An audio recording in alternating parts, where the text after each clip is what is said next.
নমস্কাৰ বন্ধু বান্ধৱীসকল সকলোকে প্ৰথমতে মোৰ তৰফৰ নমস্কাৰ জ্ঞাপন কৰিছো। আজিৰ মূল ভিডিঅ'খনত আপোনালোকৰ বাবে কেইবাটাও গুৰুত্বপূৰ্ণ আপডেট লৈ আছো। আজিৰ আমাৰ প্ৰথমটো আপডেট খুবেই গুৰুত্বপূৰ্ণ আপডেট হৈছে পিএম কিষাণৰ তৰফৰ পৰা।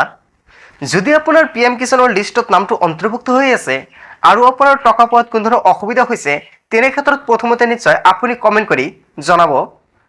যিসকল ব্যক্তিয়ে নতুনকৈ পিএম কিষাণৰ বাবে ভাবিছে আবেদন কৰিব সেইসকলে কিন্তু নতুনকৈ আবেদন কৰিব পাৰিব। আবেদন প্ৰক্ৰিয়া কিন্তু আৰম্ভ হৈয়ে আছে। আপুনি কেনেকৈ আবেদন কৰিব নিশ্চয় যদি আপোনাৰ ভিডিঅ লাগে আপুনি কমেণ্ট কৰিব, সম্পূৰ্ণকৈ আপোনালোক জনাম। তাৰ লগতে যিসকল ব্যক্তিয়ে ভাবিছে নতুনকৈ আবেদন কৰিছিলে কিন্তু এতিয়ালৈকে সেইসকল ব্যক্তিৰ পিএম কিষাণৰ যিখন আবেদন প্ৰক্ৰিয়া সেইখন এপ্ৰুভ হোৱা নাই। যদি আপোনাৰ এনেকুৱাকৈ সমস্যা হৈছে তেনে ক্ষেত্ৰত নিশ্চয় আপুনি জনাব পাৰে। আপোনাৰ ষ্টেট পৰ্টেল যিখন ষ্টেটৰ পৰা আপোনাৰ এপ্ৰুভ কৰে, যদি আপোনাৰ ষ্টেটৰ পৰা এপ্ৰুভ হোৱা নাই বা আপোনাৰ যিখন ডিষ্ট্ৰিক্ট পৰ্টেল ডিষ্ট্ৰিক্টৰ পৰা আপোনাৰ যিখন এপ্ৰুভ হোৱা নাই তেনে ক্ষেত্ৰত যদি এনেকুৱাকৈ সমস্যা থাকে তেনে ক্ষেত্ৰত নিশ্চয় আপুনি কমেণ্ট কৰি জনাব পাৰে, সম্পূৰ্ণকৈ আপোনালোকক সহায় কৰা হ'ব। তাৰ লগতে যিসকল ব্যক্তিয়ে 17 নম্বৰ ইনষ্টলমেণ্টটো পাব খুজি আছে সেইসকল ব্যক্তিয়ে কিন্তু অতি শীঘ্ৰে আপোনাৰ EKYC বেংকৰ লগত আধাৰ লিংক এইখিনি কাম কিন্তু আপোনালোকৰ কৰিব লাগিব, নহ'লে কিন্তু আপুনি 17 নম্বৰ কিস্তিটো নাপাব। কেৱল এয়াই নহয়, যিসকল ব্যক্তিয়ে 16 number installment, 12 number installment, 13 number installment, 10 number installment যদি এনেকুৱাকৈ আপোনাৰ ইনষ্টলমেণ্ট পাবলগীয়া আছে আৰু আপুনি এতিয়ালৈকে পোৱা নাই তেনে ক্ষেত্ৰত আপোনাৰ কিবা সমস্যা হৈ আছে নে নাই আপুনি সেই স্থিতিটো আপুনি কেনেকুৱাকৈ চেক কৰিব যাতে আপোনাৰ কোনো ধৰণৰ অসুবিধা নহয় আৰু আপুনি টকাটো পাব পাৰে। যদি আপোনাৰ 2টা 3টা বা 4টা পেমেণ্ট পেণ্ডিং হৈ আছে তেনে ক্ষেত্ৰত আপুনি কি কৰিব? তেনে ক্ষেত্ৰত আপোনালোকৰ কৰিবলগীয়া কাম হ'ল 3টা। এটা হ'ল আপোনাৰ EKYC কাম। যদি আপোনাৰ পিএম কিষাণৰ EKYC কৰা নাই তেনে ক্ষেত্ৰত অতি শীঘ্ৰে আপোনাৰ EKYC কামটো সম্পন্ন কৰিব লাগিব।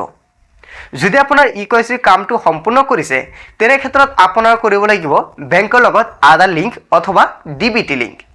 যিসকলে DBTটো লিংক নকৰে সেইসকলে কিন্তু পিএম কিষাণৰ যিকোনো ইনষ্টলমেণ্ট হওক আপুনি কিন্তু নাপাব, বন্ধ হৈ যাব।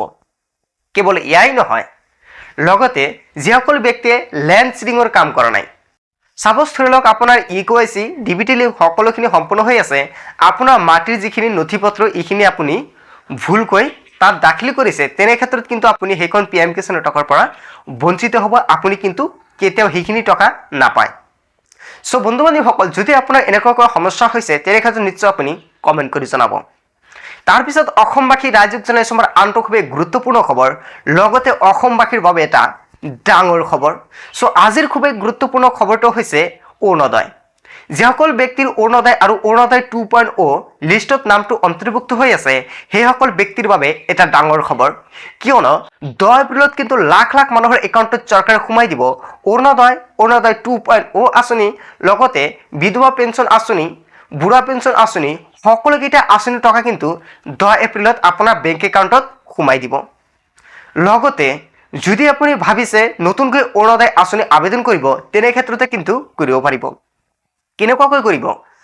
ৰাজ্যৰ মুখ্যমন্ত্ৰী ডক্টৰ হিমন্ত বিশ্ব শৰ্মা ছাৰে এখন নতুনকৈ আপডেট প্ৰদান কৰিছে, যিটো আপডেটত সম্পূৰ্ণকৈ কোৱা আছে যিসকল ব্যক্তিৰ ঘৰত ৰেচন কাৰ্ড থাকিব সেইসকল ব্যক্তিয়ে নতুনকৈ অৰুণোদয় 3.0টো আবেদন কৰিব পাৰিব। যদি আপোনাৰ ৰেচন কাৰ্ড আছে তেন্তে আপুনি কেনেকুৱাকৈ অৰুণোদয় 3.0টো আবেদন কৰিব? যদি আপোনাৰ ভিডিঅ লাগে তেনে ক্ষেত্ৰত নিশ্চয় আপুনি কমেণ্ট কৰি জনাব। সো বন্ধু বান্ধৱীসকল, লগতে আপোনালোকৰ ওচৰত এখন সৰু নতুন ৰিকুৱেষ্ট, যদি আপুনি এতিয়ালৈকে মোৰ চেনেলটো ছাবস্ক্ৰাইব কৰা নাই তেন্তে এনেকুৱাকৈ নতুন নতুন ইনফৰ্মেটিভ তথা হেল্পফুল ভিডিঅ' পাবলৈ হ'লে নিশ্চয় চেনেলটি ছাবস্ক্ৰাইব কৰি ৰাখিব আৰু ভিডিঅ'টি ভাল লাগিলে লাইক কৰি ৰাখিব আৰু আপোনাৰ যিকোনো ধৰণৰ সমস্যা হওক নিশ্চয় জনাব, আপোনাক সম্পূৰ্ণকৈ সহায় কৰা হ'ব। সো বন্ধু বান্ধৱীসকল, আজিৰ মূল ভিডিঅ'খনত আপোনালোকক এইখিনি সৰু এটা ইনফৰ্মেশ্যন আপডেট দিবলগীয়া আছিলে। ভিডিঅ'টি ভাল লাগিলে লাইক কমেণ্ট শ্বেয়াৰ কৰিব আৰু যদি এতিয়ালৈকে চেনেলটি ছাবস্ক্ৰাইব কৰা নাই তেনে ক্ষেত্ৰত নিশ্চয় চেনেলটি তলৰ পৰা ছাবস্ক্ৰাইব কৰি লগত থকা বেল আইকনটো প্ৰেছ কৰি ৰাখিব। সো থেংক ইউ ফৰ ৱাচিং। জয় আই অসম।